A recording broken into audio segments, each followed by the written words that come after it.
Madam हर बार की तरीके से चीफ गेस्ट कौन रहेगा, या जैसे महिलाओं का प्रोग्राम है, स्पेशली इस बार क्या कुछ नया करने जा रहे हैं आप? इस बार हमने सोचा है कि क्यों ना हम अगर महिलाओं के लिए कुछ कर रहे हैं तो महिलाओं को ही प्रोत्साहित करें।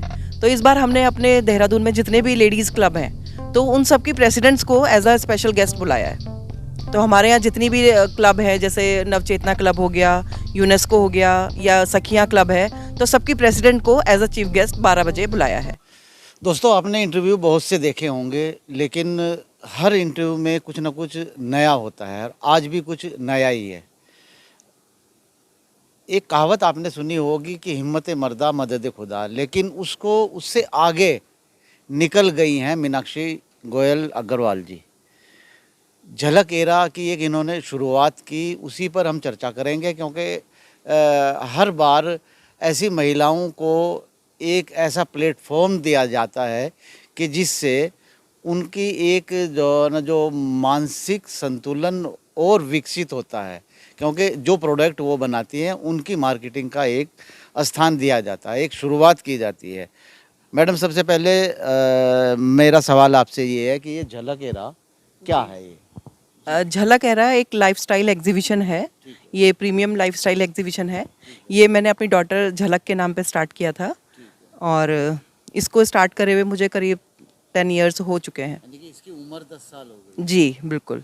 अच्छा, ये शुरुआत कैसे हुई इसकी? शुरुआत ऐसे हुई कि जैसे जब मेरी डॉटर 12th पास आउट करके पूना गई अपनी आगे की पढ़ाई के लिए, तब उस समय मुझे काफ़ी अकेलापन फील होता था। तो मुझे लगता था कि मैं कुछ करूं, अब आगे आऊं, अब ये टाइम है कि आगे बढ़ के कुछ करने का। तो उस टाइम मैंने फिर सोचा कि क्या किया जाए, तो मुझे ये लगा कि झलक एरा एग्जीबिशन ही ऑर्गेनाइज की जाए। अच्छा, इसका उद्देश्य क्या था जाए ना, क्योंकि इसमें हमने अक्सर, जैसे आपने 10 साल बताए हैं, जी। उन 10 सालों में जो है ना कितनी बदलाव इसके अंदर आया, और इसका उद्देश्य आपका शुरू करने का क्या था? इसका उद्देश्य एक्चुअली जब मैंने इसे स्टार्ट नहीं किया था तो आम जैसे हम किसी के घर जाते हैं, देखते हैं कि भाई कुछ लेडीज़ स्वेटर ही बन रही हैं, या कुछ पापड़ चिप्स बना रही हैं, या कुछ अपना बुटीक चला रही हैं, लेकिन उनको कहीं रिकग्नाइजेशन नहीं मिल रही है। तो वो घर में करती हैं, फिर घर में ही लोग आकर के उनसे खरीद लेते हैं, लेकिन उनको एक प्लेटफॉर्म देने की मैंने सोची कि भाई हम क्यों ना इन्हें एक प्लेटफॉर्म प्रोवाइड करें, जिससे कि ये जो कुछ भी बना रही है वहाँ जा करके अपना सेल करें। तो उनका जो एरिया है, जो अपने ही लोगों तक सीमित हैं, तो वो और लोगों को भी पता चलेगा कि उनमें क्या खूबी है। कुछ लोग आर्ट बहुत अच्छी करते हैं, कुछ लोग पेंटिंग्स बहुत अच्छा बनाते हैं, कुछ लोग आजकल मैं देख रही हूँ कि ये कुमाऊनी जो आर्ट होती है वो बहुत अच्छी बनाते हैं, जैसे चौकी वगैरह पे या सब इन सब पे भी। तो उसको एक प्लेटफॉर्म अगर मिल जाए तो लोगों को भी अच्छा लगेगा कि आके खरीद सकते हैं, और महिलाओं को भी अच्छा लगेगा कि उन्हें एक रिकग्नाइजेशन मिली। तो इसका उद्देश्य यही था मेरा। परेशानियां क्या क्या आपको आई, यार आई भी होंगी, ऐसा तो नहीं है? परेशानियां तो देखो, कोई भी काम आप स्टार्ट करते हो तो लोगों को नहीं लगता कि आप वो काम कर पाओगे। शुरू में मुझे भी ऐसी परेशानियों का सामना करना पड़ा कि लोगों को मुझ पे ट्रस्ट ही नहीं था कि भाई मैं ये सब चीज़ कर पाऊंगी। तो उन्हें लगता था कि नहीं कर पाऊंगी, लेकिन धीरे धीरे करके अगर परेशानियां हैं तो उनके हल भी हैं। धीरे धीरे करके हम आगे बढ़ते गए और आज आपके सामने है झलक एरा। अच्छा, इसका फायदा किस किस को हुआ है इस झलक एरा? झलक एरा में बहुत से लोगों को फ़ायदा होता है। जैसे उदाहरण के तौर पे वो महिलाएं तो हैं ही जिनको हम प्लेटफॉर्म प्रोवाइड कर रहे हैं, उन्हें एक प्लेटफॉर्म मिल जाता है। इसके अलावा जो हमारे साथ और हमारी टीम जुड़ती है, जैसे कोई क्रिएटिव डिज़ाइनर, जैसे हमारे क्रिएटिव्स हैं, तो वो बनाने के लिए भी महिला ही टीम हम चूज़ करते हैं। कि कुछ लड़कियां या बच्चे ऐसे होते हैं जो क्रिएटिव बनाने में हमारी हेल्प करते हैं, कुछ होते हैं जो हमारी वीडियोस बनाने में हमारी हेल्प करते हैं। तो सबको कहीं ना कहीं एक छोटा सा ही एक चीज़ है, लेकिन उससे एक रिकग्नाइजेशन मिल रही है। इसी तरीके से जैसे हमारे फैब्रिकेटर हैं जो हमारे लिए टेबल चेयर और सब चीज़ें अरेंज करते हैं, तो फ़ायदा तो उनको भी मिलता है और आपको भी ऑब्वियसली।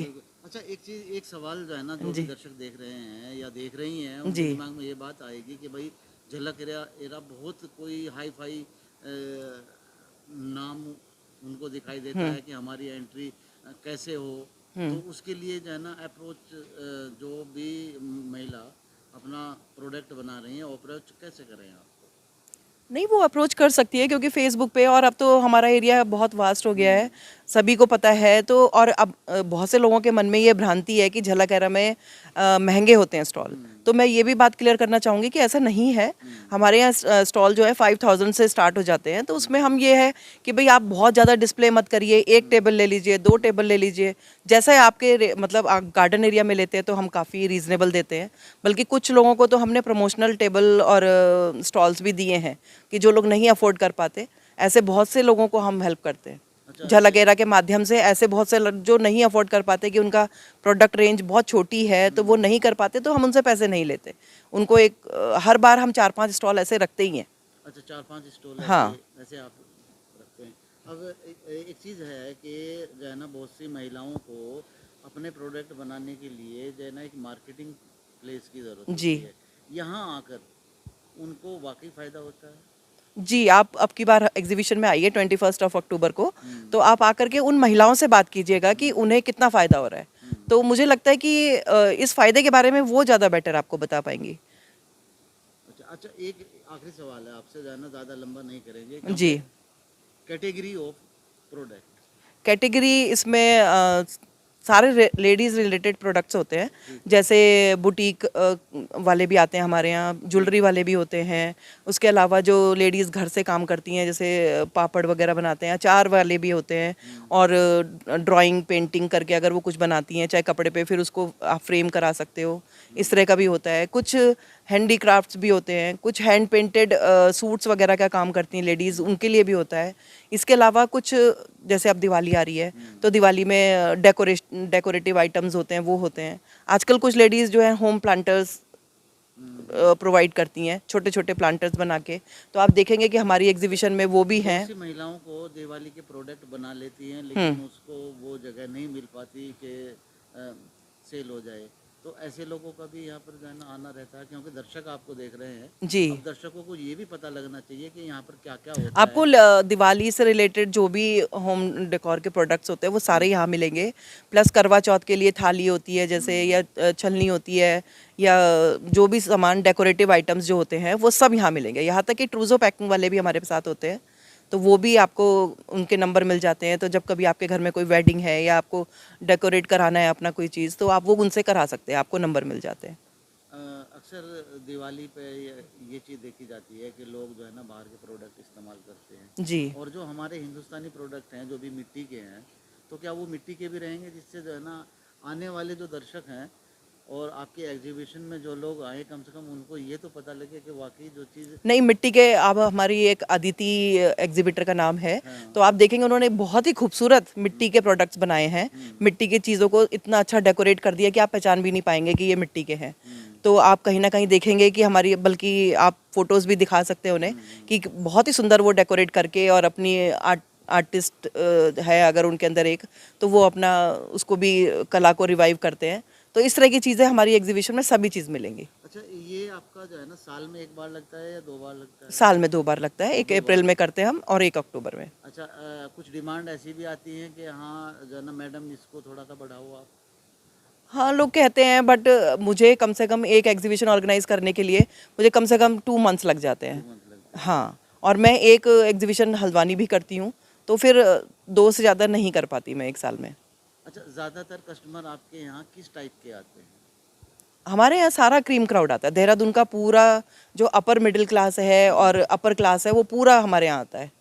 अच्छा, इस बार कोई संदेश देना चाहेंगे आप, जो दर्शक जो है ना देख रहे हैं उनको? जो हम तो मैं यही कहना चाहूँगी कि अब इस दिवाली पर हम ये कसम खाएं कि हम अपने आसपास की शॉप से ही शॉपिंग करेंगे, ना किसी भी ऑनलाइन शॉपिंग को हम बढ़ावा नहीं देंगे।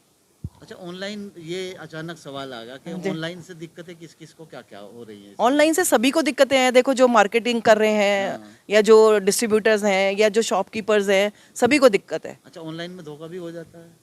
बताइएगा। ऑनलाइन में धोखा भी हो जाता है। कई बार मैंने भी ऑनलाइन शॉपिंग करी है। कई बार एक आध चीज़ लेने में जो जैसा वो दिखाते हैं वैसा वो होता नहीं है। अच्छा, दर्शकों को सलाह दे दीजिएगा आप। बस यही सलाह देना चाहूँगी कि आप प्लीज़ अपने सामने जाके शॉप से जा कर के खरीदें। और मेरे को लगता है कि जो हमारी जनरेशन है वो तो फिर भी शॉप से खरीदना पसंद करती है, लेकिन जो कमिंग जनरेशन है वो तो मार्केट में जाना ही नहीं पसंद करते, वो तो सारी चीज़ें ऑनलाइन ही लेना चाहते हैं। तो मैं उन बच्चों से भी यही कहना चाहूँगी कि प्लीज़ आप जाओ और जा कर के मार्केट में जाके ट्राई करो पहले, फिर मार्केट से ही लो। ऑनलाइन लेने के बजाय हम क्यों ऑनलाइन लेते हैं चीज़ों को। देखिए, हाँ, आंखों से देख करके ही चीजें खरीदे। चलिए, बहुत बहुत शुक्रिया जो है ना मीनाक्षी Thank जी you. आपका। चलिए, एक सवाल बहुत अच्छी सलाह दी है कि आंखों देखी सच। आप आंखों के सामने जो चीज़ दिख रही है यकीन उसी पर कीजिएगा।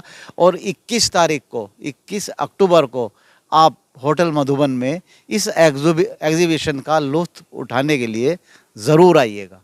आज मेरे साथ इतना ही, मुझे दीजिए इजाज़त, नमस्कार।